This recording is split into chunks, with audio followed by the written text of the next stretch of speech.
So I found myself in this dilemma several times over the last few years, and you have found yourselves in this dilemma too. And the dilemma is, what does being a good friend really mean? What is your job as a good friend if you find friends and family members making decisions against their own health and welfare? Making decisions that make them physically ill, mentally ill, financially ill, and possibly ruin their lives. What do you do? Well, you do the best you can until you realize you just can't do anything. And then you have to decide, well, do you remain a part of their lives? How much can you watch somebody destroy themselves before you back off and say, I can't do this anymore? It's different with everybody. It's different with every situation, but I'm going to pose a couple situations to you and see what you would do. It first started with my brother. So, my brother has always wanted to be in good health, highly commended for that. But in order to be in good health, he goes on these crazy eating programs. The most recent being only beef for 2 years. Only beef for 2 years. You can imagine how he has ruined parts of his organs, and he has. It started with years ago eating powdered food. He was extremely happy when I went up to the house one day and he said, "Here, come in the pantry. I have all powdered food." As if he had just found the gift of life. Yes, look, Judy, powdered broccoli. I was horrified. First of all, I didn't know there was powdered food. And second, then I went over to his refrigerator and I said, "Here, Jim, look at this. Real food. There's broccoli in here. You don't even have to mix it with anything. You could eat it raw if you choose. You could steam it. You could do a number of different things. Why would you want to eat fake food if you can have real food?" I still don't understand that. Anyway, he's dealing with it. But the thing is, he tried to engage my sister and I in eating all beef for the 2 years he was eating. We're like, no, no. Every organ of the body, including the brain, needs food, needs different types of food to function. And if they're not functioning well, you have to read what foods to eliminate and what foods to eat more of so that you can be at optimal health. Okay, so that's my brother. And then we have two friends of mine. And I adore both of them. They're wonderful human beings, and I'm scared to death for both. So I had decisions to make. So the one friend she is my best eating partner. Of course, it always comes down to food, but she's my best eating partner. This woman will go anywhere, anytime, any place, eating any food at any price with me. Nobody else will do that with me. She would even go to the Four Seasons for Sunday brunch, $100 a crack. It's now 150. She drew a line at 150. Yes, and we sat for 5 hours and just talked and talked like it went for 5 minutes. When she got really sick a few years ago, I got so scared. I didn't really think I would lose her, but I knew she was in dire straits. And I was really, ready to engage in that conversation about what foods to eat, what foods to stay away from. And she wasn't hearing it. She wasn't having any of it. No, no, no. She was going to eat what she wants to eat still to this day. And so I'm like, oh, shoot, you're not getting any better. Can I do anything for you? Can I become your health advocate? So she allowed me to go to two doctors with her. And then I was barred from all other doctor visits because she just didn't want a helicopter friend. She didn't want anybody involved in these most personal, intimate details of her physical life. And I understood that. I really did. And I said, okay, well, at least I tried. Gives me a lot more time back in my schedule because this woman is at the doctor's constantly because so many things are wrong. Well, I don't want her to go. I want her to live as long as I do. Who am I going to eat with to this extent? Now I have other people I eat with, of course, but nobody who's up for eating everything, anywhere, anytime, at any price. Well, I don't want to be a helicopter friend either, but it's like when you go out to dine with somebody who's eating all the wrong things, it's like watching somebody eat heroin. Did you ever hear that phrase, digging your grave with your teeth? That's what she's doing. She's digging her grave with her teeth. But she's so enjoyable while she's doing it. We laugh and talk because I had to just block everything out in order to avail myself of her company. And I don't think I cannot. I mean, I just have to see her. She's too much fun. I love her too much. She's a wonderful human being. And so I just said, okay, well, then my idea of being a friend is to let you be who you are and just enjoy you while I can. And that was that. That's how I made that decision.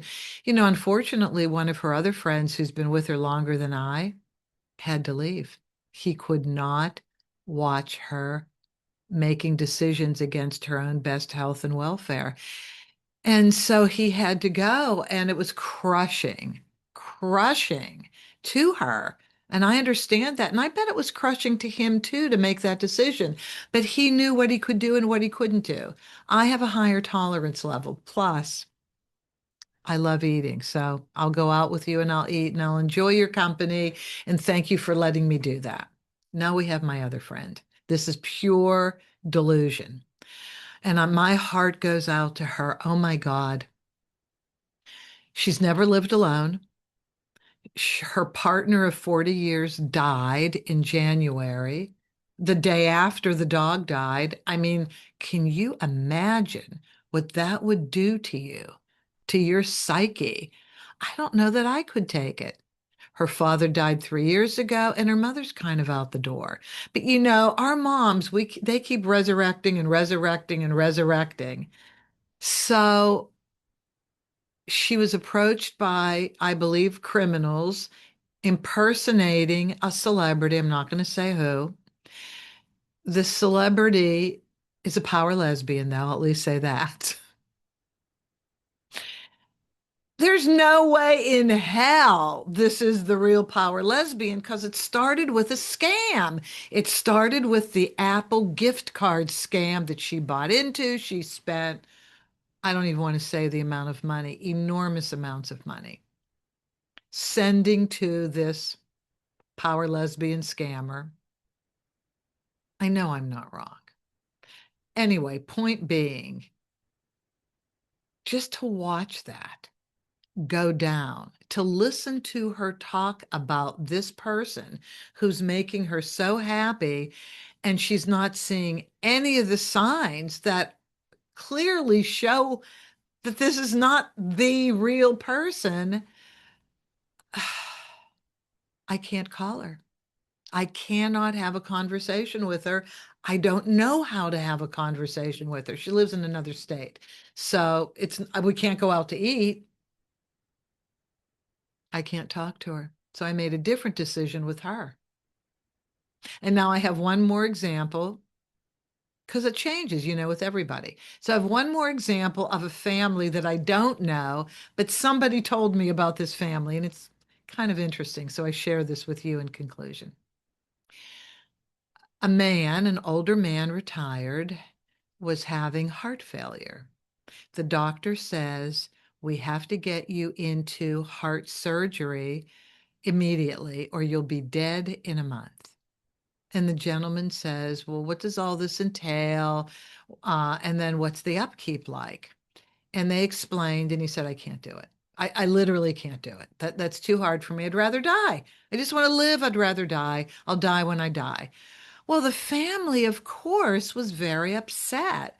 They wanted him to live as long as he could, and then they believe the doctors are going to die in a month. Adult children, everybody leaves the house. They can't watch. And they can't go back over to see dad because They're just mortified that he's not getting the heart operation. Now, the wife is a different story. I don't understand how she did this, but the wife decides to divorce him. He's now becoming a little difficult because everybody wants him to get the heart operation and he doesn't want to. And so there's a lot of fighting. And so finally, the wife says, "Well, I'm going to divorce you if you don't get the operation." And he said, "Okay." So the wife, now I'm a divorce mediator. So this is how shocked I was. The wife, instead of hanging in there, maybe moving out of the house and inheriting everything, the house, all of the retirement, no, she divorces him and only gets half. What are people thinking? She needs to be under examination. The man lived for years. I haven't checked. He could still be living. Well, go figure. You have to do what you have to do. So, in conclusion, my brother's doing better. He's eating a balanced diet. My other friend is just the most incredible human being, the one who had complete organ failure. Most incredible human being. She lives her life. She does the best she can. Sometimes she can go out, sometimes she can't. I go out with her whenever I can, and I enjoy her company. So there we are, while she digs her grave with her teeth.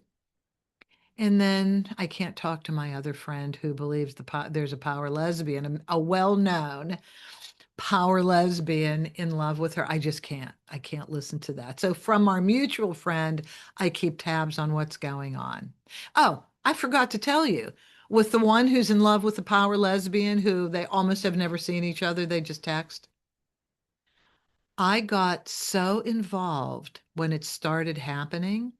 I called the district attorney in Los Angeles for help, to no avail.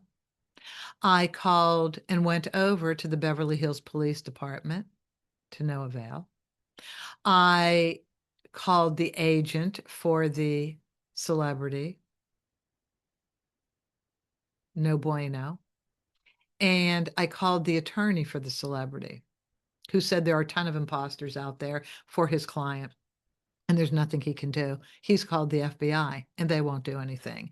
So these scammers are getting away with everything. So I just wanted to let you know that I invested in helping, but every time I reported back to her, didn't care, didn't care, didn't care. So this is how hard it is when you have a mental health issue going on. Oh my God. Um, yeah, there's nothing anybody can do. So if you can hang in there, great. If you can't, you can't. So here's the thing. If you can't hang in there, you can't hang in there. We all have to do what we can do. And if we can't do it, we can't do it. And we can't beat ourselves up. We can't feel guilty. We just have to move on. So anyway, I'd love to hear from any of you who found themselves in this dilemma with anybody, and how did you handle it? That'll be a good follow-up to our time out to lunch together. Take care, and I'll talk to you soon. Do not dig your grave with your teeth.